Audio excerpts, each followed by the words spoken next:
Last term पे हम लोग एक्सरसाइज 1A कंप्लीट किए थे। तो आज हम लोग को एक्सरसाइज 1B पढ़ना है। 1B में भी कुछ विशेष नहीं है, अभाज्य गुणनखंड की बात है इसमें, जिसको हम एक्सरसाइज 1A स्टार्ट करने से पहले आपको बता चुके थे कि कोई भी संख्या दी हो उसका गुणनफल हमें अगर अभाज्य संख्याओं के रूप में लिख दिया तो वही उसका अभाज्य गुणनखंड हो जाता है। और गुणनखंड पे भी मैंने चर्चा किया था कि ऐसी सभी संख्याएं जो दी गई संख्या को पूरी तरह से विभाजित कर देती हैं वह संख्याएं उस संख्या का गुणनखंड कहलाती हैं।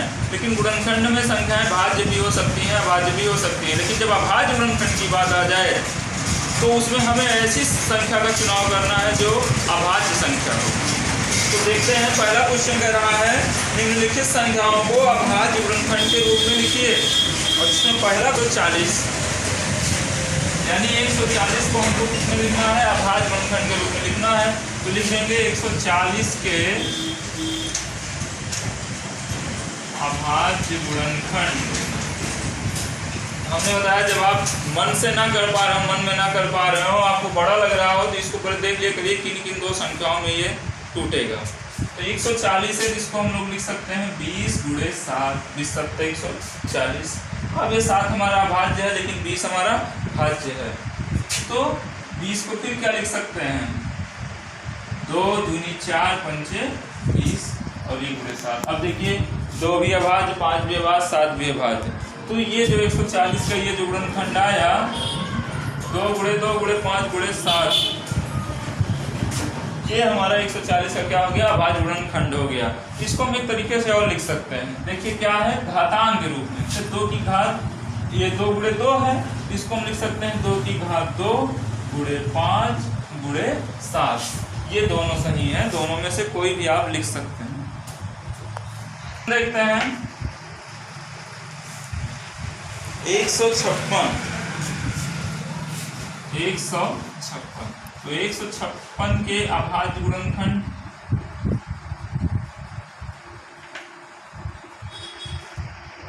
का अभाज्य गुणनखंड क्या होगा, हमको इसका ये भी नहीं पता है कि किस पहाड़े में आ रहा है। तो हम लोग सीधा सीधा क्या करेंगे, 156 का ये लासा निकालना आपको भाग विधि से आता है, निकाल डालिए।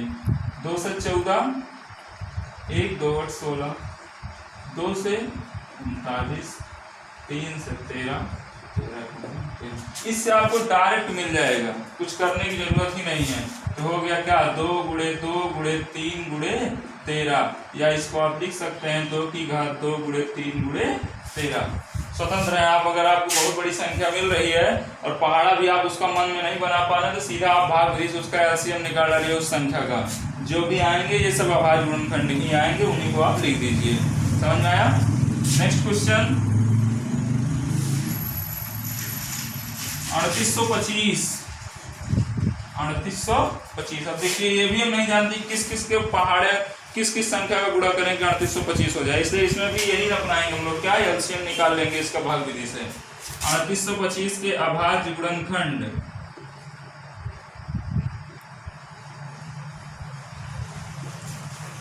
निकालते हैं इसका। देखिए इसके इकाई के अंक पे 5 है और आपको पता है अगर इकाई के अंक पे 0 हो या 5 हो तो वह संख्या 5 से विभाजित हो जाती है। लेकिन 5 से पहले जो अभाज्य संख्या हमारी 2 और 3 है तो 2 से ये किसी भी दशा में नहीं विभाजित होगा, क्योंकि इकाई के अंक पे 0 2 4 6 8 ऐसी कोई डिजिट नहीं है। लेकिन 3 को हम चेक कर सकते हैं, हो सकता है ये 3 से भी विभाजित हो। उसके लिए क्या करते हैं, अंकों का योग अगर 3 से विभाजित हो जाएगा तो ये पूरी संख्या 3 से विभाजित हो जाएगी। तो चेक करते हैं, 5 2 7 8 15 3 18 3 से विभाजित हो जाएगा, इसलिए इसको हम पहले 3 से विभाजित करेंगे। 3 एक 3 3 दूनी 6, यहाँ बचा 2 और ये 22, 3 से 21, 1 3 बचे 15। अब देखिए फिर से इसको देखते हैं, 7 5 12 तो 14 1 15, अभी भी ये 3 से विभाजित हो जाएगा। तो 3 4 12, 3 दूनी 6, 1 3 बचे 15। अब देखिए 5 2 7 4 11, अंकों का योग 11 हो गया, यानी अगर 3 से भी विभाजित नहीं होगा। तो आगे नंबर पे आते हैं हम लोग, अभाज्य संख्या 5। इकाई अंक पे 5 है तो 5 से घटना ही घटना इसको 5 8 40, 2 5 25, फिर 5 1 9 5,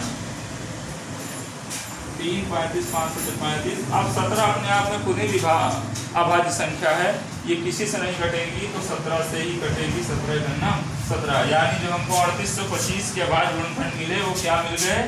3 गुणे 3 गुणे 5 गुणे 5 गुणे 17, 3 गुणे 3 गुणे 5 गुणे 5 गुणे 17। अब इसको हम लोग घातांक के रूप में भी लिख सकते हैं, 3 की घात 2 गुणे 5 की घात 2 गुणे 17। तो इस तरीके से हम लोग क्या निकाल लेंगे? अभाज्य गुणनखंड। दी हुई संख्याओं को क्या लिख ले रहे हैं? अभाज्य गुणनखंड। ऐसे ही आपको करना है। जो पहले का जो चौथा क्वेश्चन है वो है 5005। तो इसका हमको क्या लिखना है? अभाज्य गुणनखंड लिखना है कि अभाज्य गुणनखंड। तो 5005 का लिखना है हमको। क्या कर देंगे? 5005 का एलसीएम निकाल लो।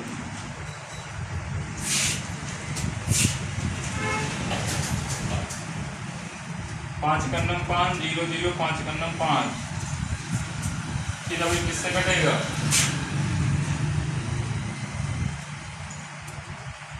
5 के बाद चेक करते हैं 7 से।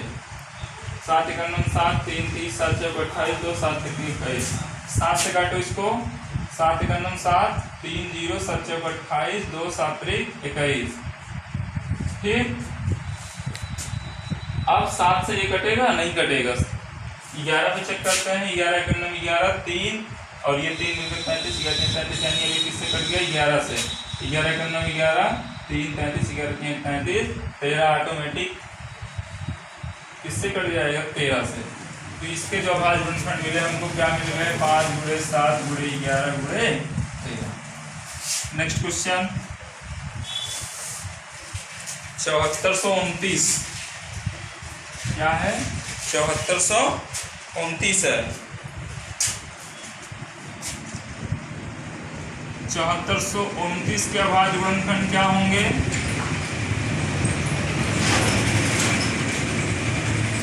इसको भी निकालते हैं हम लोग। चेक करते हैं बारी बारी से किससे डिवाइड होगा ये। 2 से कटेगा नहीं। 3 से चेक करते हैं। 9 2 11 4 15 7 22। 3 से भी नहीं कटेगा। 5 से कटेगा नहीं क्योंकि इकाई के अंक पे 0 या 5 होता। 7 से 7 1 7 7 6 42। 7 से भी नहीं कटेगा। 11 से 66 8 82। 11 से 77 5। 11 से भी नहीं कटेगा। 13 से 13 5 65 9 92। 13 से 91। 13 से भी नहीं कटेगा। 13 के बाद 17 17 4 68 6 62।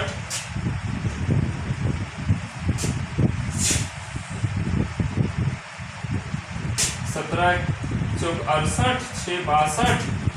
17 51 11 और 9। क्वेश्चन करा निम्नलिखित पूर्णांकों के लासा और मासा ज्ञात कीजिए और ये जांच कीजिए कि क्या लासा और मासा का गुणनफल बराबर होगा दोनों संख्याओं के गुणनफल के। क्वेश्चन फिर समझिए एक बार। क्या करा कि दिए गए पूर्णांकों के लासा और मासा ज्ञात कीजिए। लासा और मासा ज्ञात कीजिए और साथ ही साथ यह जांचिए कि लासा और मासा का जो गुणनफल होगा वो बराबर होगा जो दोनों पूर्णांक दिए होंगे उनके गुणनफल के बराबर। इसको हम लोग कक्षा 5-6 में पढ़े हैं कि लासा गुणे मासा बराबर पहली संख्या गुणे दूसरी संख्या या लासा गुणे मासा बराबर दोनों संख्याओं गुणनफल। इसको हम लोग ऑलरेडी सत्यापित कर चुके हैं पहले से। वही चीज़ यहाँ पे कर रहा है कि जो भी दो पूर्णांक दिए हैं उसका लासा और मासा निकालना है, फिर लासा और मासा का गुणनफल निकालना है और ये बताना है कि ये लासा और मासा का जो गुणनफल है वो पहली संख्या और दूसरी संख्या के गुणनफल के बराबर है।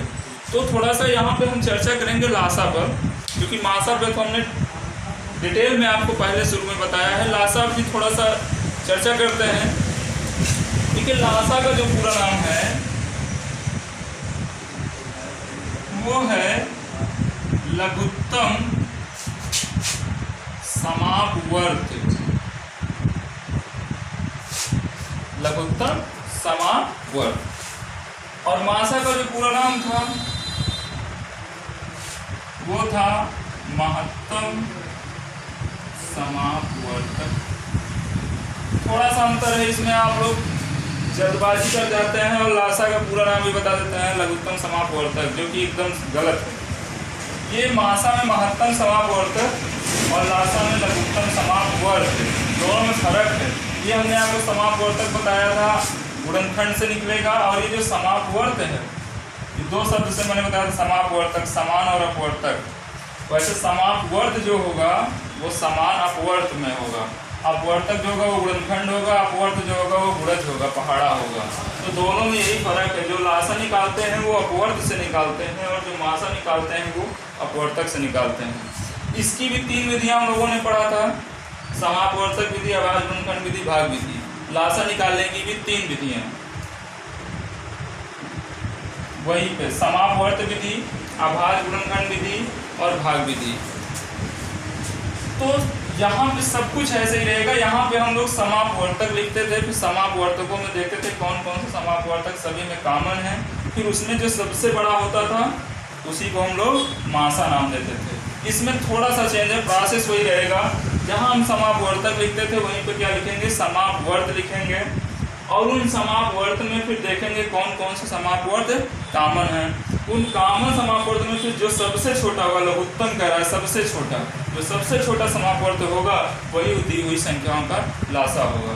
ये रही मेरी समापवर्त विधि। आभाज गुणनखंड विधि में कोई चेंज नहीं होना है, उसमें भी 2 दी हुई संख्याओं का आभाज गुणनखंड लिखते हैं, फिर उसमें से जो जो संख्याएं सभी में रहती हैं उसी को लिख लेते हैं और उन सब का आपस में क्या कर लेते हैं, गुणा कर लेते हैं, जो आता है वो मासा होता है। लासा में थोड़ा सा चेंज है, जो जो संख्याएं दी होंगी सभी के हम अभाज्य गुणनखंड लिखेंगे, और जिनका पेयर बनेगा यानी जो कॉमन होंगे उनको भी लिखा जाएगा, साथ ही साथ उनको भी लिखा जाएगा जो कॉमन नहीं है। यानी मासा में केवल कॉमन को लिखा जाता था, लासा में सबको लिखा जाएगा, जो कॉमन होगा वो भी लिखा जाएगा और जो कॉमन नहीं होगा उसको भी लिख करके सबका गुणा करके जो आएगी संख्या वो हमारी लासा होगी। और ये विधि हमारी अभाज्य गुणनखंड विधि से लासा ज्ञात करना है।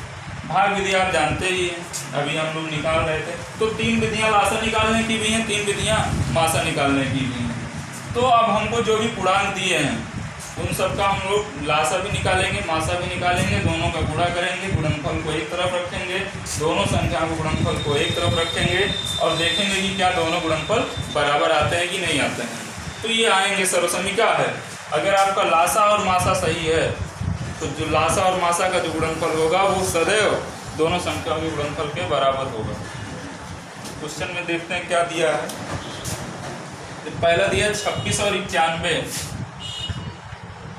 दूसरे का जो पहला क्वेश्चन दिया है वो 26 और 91 दिया है। यानी 26 और 91 का हम लोग मासा निकालेंगे, 26 और 91 का हम लोग लासा निकालेंगे, दोनों का गुणनफल निकालेंगे, फिर 26 और 91 का गुणनफल निकालेंगे और तब हम लोग का ये क्वेश्चन कंप्लीट होगा। तो दूसरे क्वेश्चन का पहला क्वेश्चन देखते हैं। तो इसको पहले हम लोग निकालें 26 और 91 का मासा।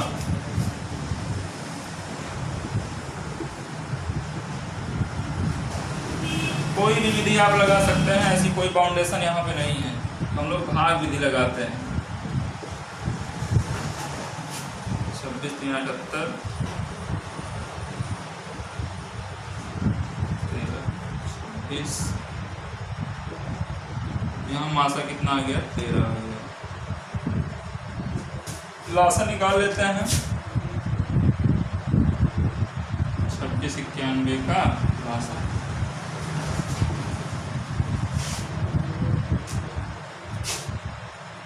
पहले 2 से काटो इसको, 2 से 13, 91 कटेगा नहीं, फिर 7 से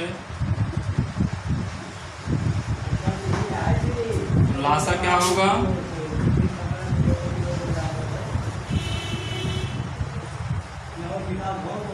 13 दूनी 26 पूरे 7, 7 42 की 2 हाथ से 4, 7 दूनी 14 4 18। ये हमारा मासा निकल गया, ये हमारा लासा निकल गया किसका, दिए हुए पूर्णांकों का।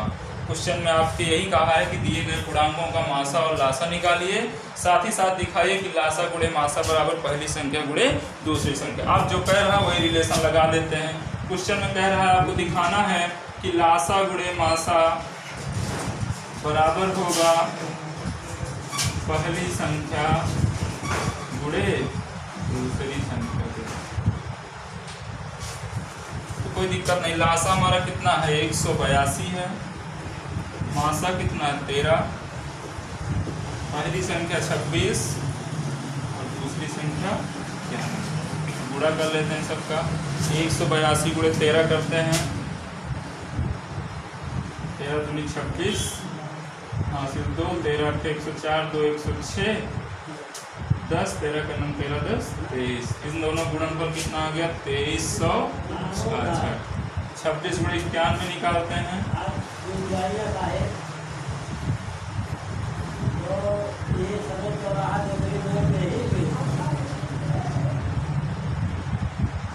2366। ये देखिए आपके सामने इधर भी 2366 और इधर भी 2366। तो अब जाके हमारा क्वेश्चन कंप्लीट होता है। हमने पहले इनका मासा निकाला, फिर उनका लासा निकाला, फिर यहाँ से जो रिलेशन आपके क्वेश्चन में दिया है कि आपको ये बराबर दिखाना है, तो लासा गुणे मासा बराबर पहली संख्या गुणे दूसरी संख्या, सब कुछ रख करके सॉल्व किया तो देख रहे हैं दोनों पक्ष बराबर आ गए। यही क्वेश्चन मैं आपको कह रहा था, ये दूसरे का पहला क्वेश्चन है। अब देखिए जो दूसरे का दूसरा क्वेश्चन है उसमें भी यही काम करना है। एक क्वेश्चन मैं आपको और समझा दे रहा हूँ। दूसरे का दूसरा क्वेश्चन जो कह रहा है वो 510 और 92 है, 510 और 92।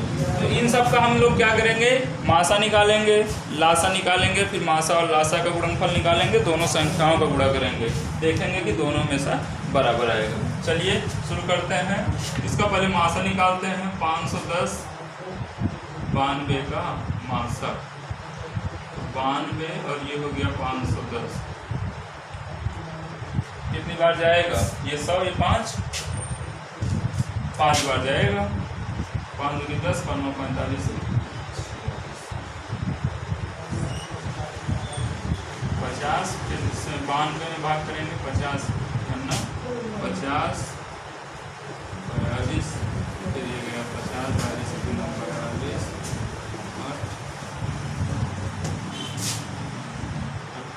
40 2,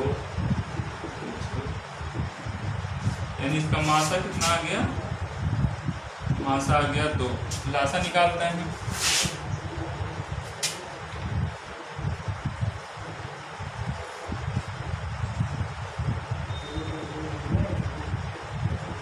देखिए इस पे भी 0 है और इस पे 2 है। इकाई के अंक पे 0 2 4 6 8 हो तो वो संख्या 2 से विभाजित होगी, तो 2 से इसको विभाजित करेंगे।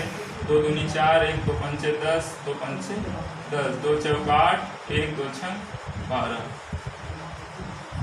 अब ये तो नहीं कटेगा, लेकिन अब ये कटेगा तो इसको काटेंगे। 2 दूनी 4, 2 3 6, अब ये नहीं कटेगा। अब 3 से चेक करते हैं तो 5 5 10 2 12, ये 3 से कटेगा, ये नहीं कटेगा। 3 8 24, 1 3 5 15 और 23।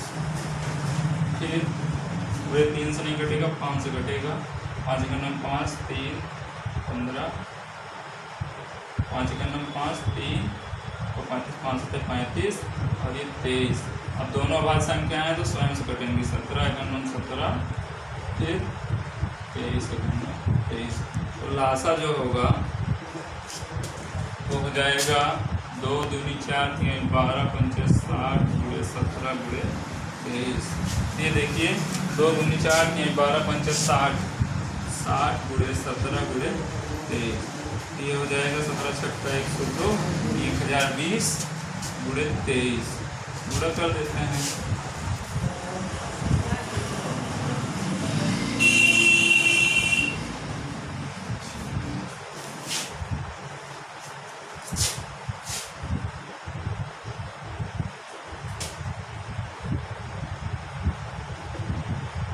हजार 460 आ गया। अब हमको रिलेशन जो दिया है उसको लगाते हैं। क्या, लासा गुणे मासा बराबर पहली संख्या दूसरी संख्या। लासा है 23,460, मासा है 2, पहली संख्या है 510, दूसरी संख्या है 92। गुणा कर देते हैं सबको। ये हो गया 2 0 0 2 6 12, 2 4 8 1 9, 2 3 6, 2 2 6। इधर से भी गुणा कर देते हैं, 51 गुणे 92 निकाल लेते हैं। 2 1 9 2, 9 1 9 9, 5 दूनी 10, 9 से 45 46, 46,920 ये भी आ गया, 46,920 ये भी आ गया। यानी हमारा लासा और मासा करेक्ट है। तो ये का एक तरह से जैसे हम लोग भाग करते हैं तो भाज बराबर भाजक गुणे भागफल और शेषफल से उत्तर की जांच कर लेते हैं, उसी तरह से ये उत्तर की जांच है, क्योंकि ये डिजिट तो चेंज हो नहीं सकती। तो इसका गुणनफल और लासा गुणे मासा का गुणनफल अगर दोनों सेम आ रहा है तो मतलब हमारा लासा और मासा सही है। ये रहा आपका दूसरे का दूसरा क्वेश्चन।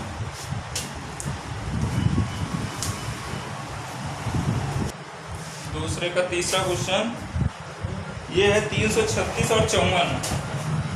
336 और 54, इसमें भी वही करना है आपको। 336 और 54 का मासा निकालना है, लासा निकालना है, फिर दोनों को गुणनफल आपका सत्यापित करना है, यानी लासा गुणे मासा बराबर पहली संख्या गुणे दूसरी संख्या। तो आशा करता हूँ आप इसको कर लेंगे। आप इसको SW में नोट कर लीजिए, करिएगा। अगर आप समस्या आती है तो आप पूछिएगा।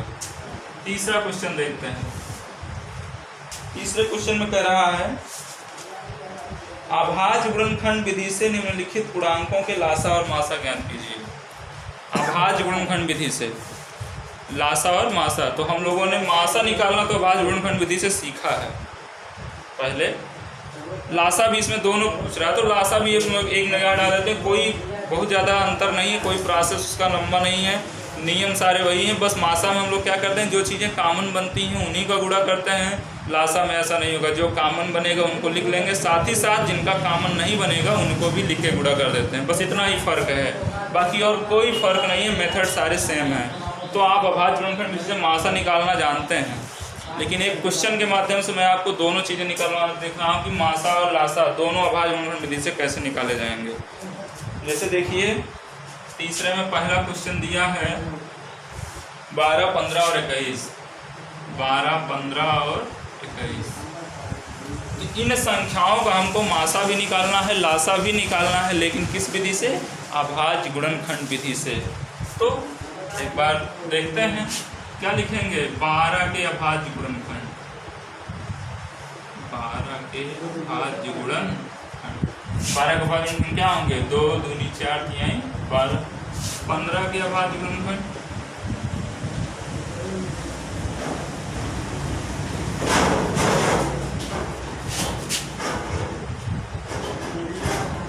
3 गुणे 5। 21 के अभाज्य गुणनखंड,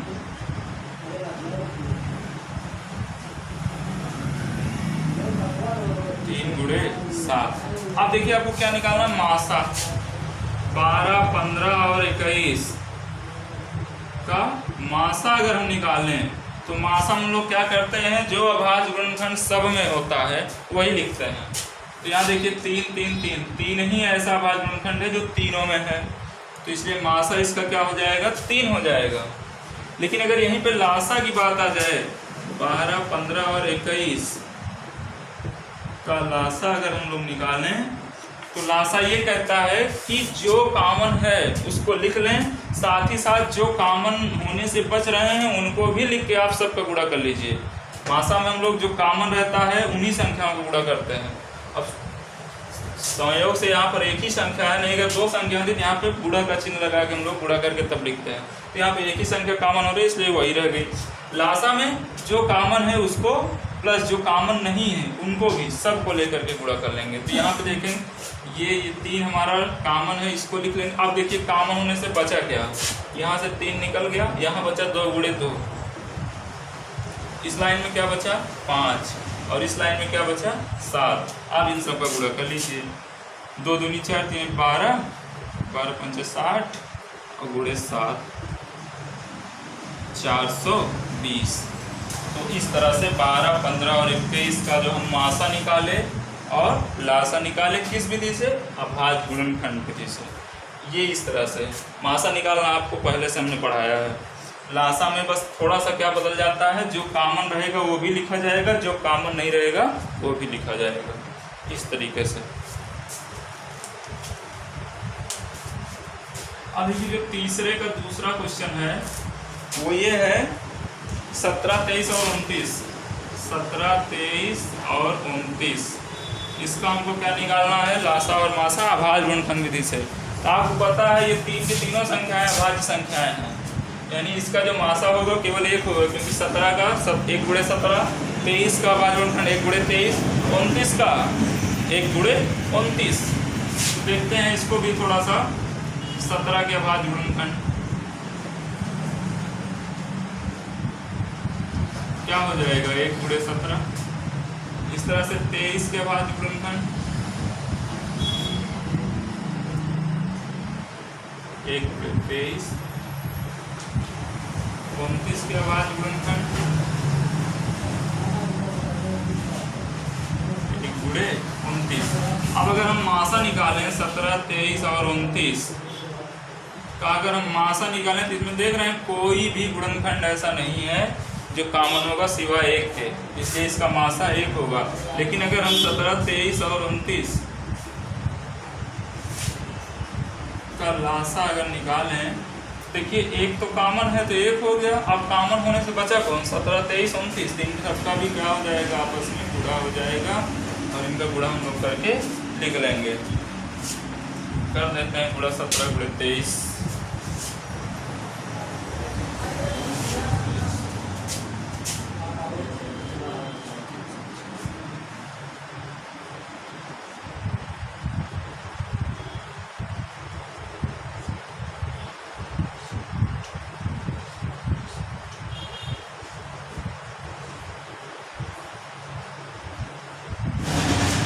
कितना आ गया, 11,339।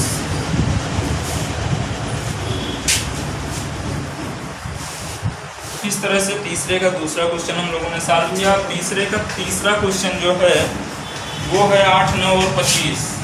8, 9 और 25 इसको आप लोग होमवर्क में करिए।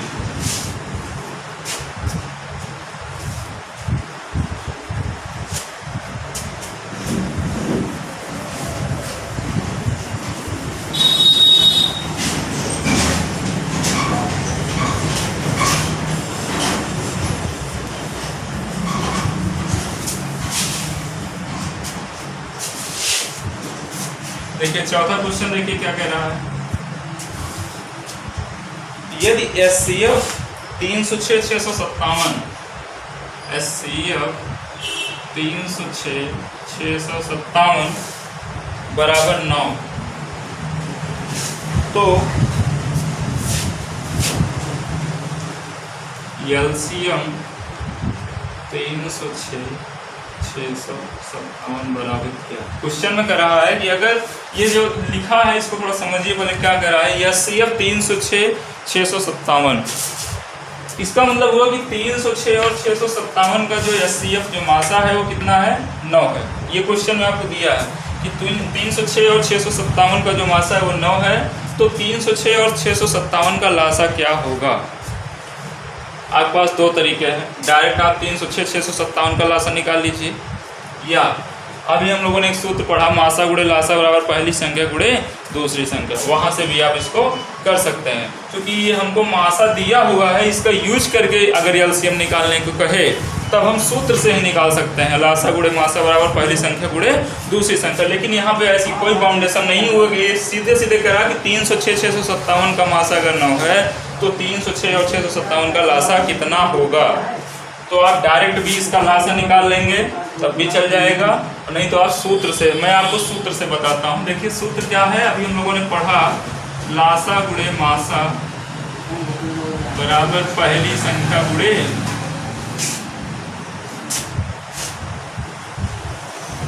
दूसरी संख्या। लासा आपको निकालना है, मासा कितना दिया है 9, पहली संख्या कितनी है 306, दूसरी संख्या 657। यहाँ से लासा बराबर क्या हो जाएगा, आप पता है ये गुणे में है, जब पक्षांतर होगा तो भाग हो जाएगा।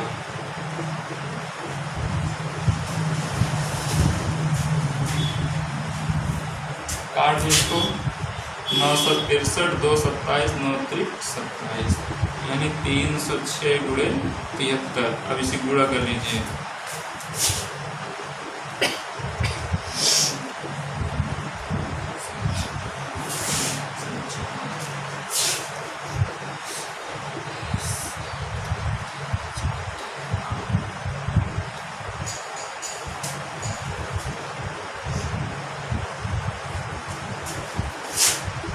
बाईस 338 इस तरीके से इसका जो लासा आ गया किसका, 306 और 657 को कितना आएगा, 22,338। आप इसको डायरेक्ट भी लगा सकते हैं। तो आज की क्लास में बस इतना ही, बाकी सवालों पर हम अगले क्लास में चर्चा करेंगे। तब तक आपके लिए हमने 2 होमवर्क दिया है, उसको आप कर लीजिएगा। कहीं भी समस्या आती है तो आप कमेंट में करिएगा, मैं उसको वीडियो स्टार्ट करने से पहले आपको बता के तब आगे बढ़ूँगा। धन्यवाद।